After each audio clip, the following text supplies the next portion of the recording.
मध्ये आपलं स्वागत। एखादा मोठा भूकंप होतो ना तेव्हा तो कधी एकदाच होत नाही, नंतरही काही काळ त्या परिसरामध्ये छोटे छोटे भूकंप होतच असतात। अजित पवारांच्या अपघाती निधनानं महाराष्ट्रात झालेल्या राजकीय भूकंपानंतरही काहीसं असंच घडतंय। एक मोठा हादरा बसल्यानंतर आता अनेक प्रश्नांचे छोटे छोटे धक्के आफ्टर शॉक्स महाराष्ट्राला बसतायत। यातल्या एका प्रश्नाचं उत्तर मिळालं, तेही अपेक्षेपेक्षा लवकर। शनिवारी सुनेत्रा पवार यांनी उपमुख्यमंत्री पदाची शपथ घेतली।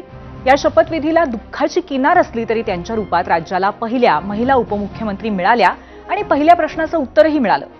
पण तरीही अजूनही अनेक प्रश्न बाकी आहेत आणि जवळजवळ दररोज या प्रश्नांचे आफ्टर शॉक्स अनुभवायला येत आहेत। त्यातही दोन मुद्द्यांवरती सगळ्यात जास्त बोललं जातंय।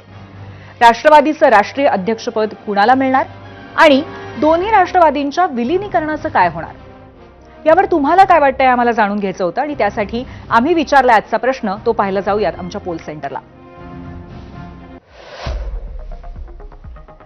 आजचा आमचा प्रश्न आहे, राष्ट्रवादींच्या विलीनीकरणाला आता कायमचा ब्रेक लागलाय असं वाटतं का? होय आणि नाही असे दोन पर्याय आहेत, आपण व्यक्त होऊ शकता अजूनही।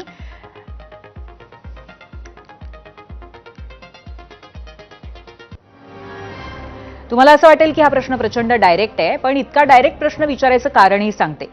एका बाजूला शरद पवारांच्या पक्षाचे नेते आणि खुद्द पवार विलीनीकरण व्हावं ही अजितदादांची अंतिम इच्छा होती असं सांगतायत। राष्ट्रवादीचे नेते मात्र मूग गिळून गप्प बसलेत किंवा काहीसा विरोधी सूर सुद्धा लावतायत। आता अशा स्थितीत दादांच्या अनुपस्थितीमध्ये विलीनीकरण होऊ शकेल की नाही असा एक मोठा प्रश्न निर्माण झालाय। कालपासूनच शरद पवारांच्या पक्षाचे नेते एका बैठकीचा सातत्याने उल्लेख करतायत। अत्यंत गुप्तपणे पार पडलेल्या या राष्ट्रवादी शरद पवार पक्षाच्या माध्यमातूनच बैठकीचा तपशील कळलेला आहे आम्हाला, एबीपी माझाला। त्यात काय झालं हे मी तुम्हाला आता सांगते। त्याआधी बैठक कुठे कधी झाली, त्याला कोण कोण हजर होतं ते ग्राफिक्सच्या माध्यमातून समजून घेण्याचा प्रयत्न करूयात। त्यासाठी जाऊयात आमच्या मीडिया सेंटरला। तर त्या बैठकीमध्ये काय झालं, 22 डिसेंबरला राष्ट्रवादी शरद पवार नेत्यांची सिल्वर ओकवरती बैठक झाली असं खुद्द राष्ट्रवादी पक्षाच्या सूत्रांकडनं, त्यांच्या नेत्यांकडनंच ही माहिती एबीपी माझाला मिळालेली आहे, इनसाइड स्टोरी। तिथूनच अजितदादांना फोन करून भेटीसाठी वेळ मागितली गेली। 23 तारखेला 9:55 वाजता जयंत पाटील यांच्या घरी बैठक झाली। राष्ट्रवादी शरद पवार पक्षाचे 14 मोठे नेते बैठकीला उपस्थित होते। जयंत पाटलांसह सुप्रिया सुळे, जितेंद्र आव्हाड, शशिकांत शिंदे यांचीही उपस्थिती असल्याचं कळतंय।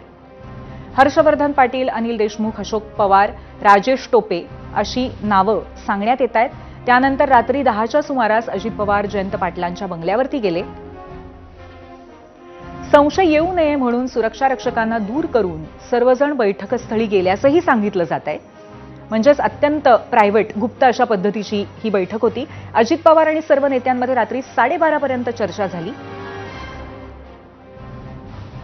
विलीनीकरणाला आक्षेप असलेल्या नेत्यांची अजितदादांशी वैयक्तिक चर्चा झाल्याचंही कळतंय।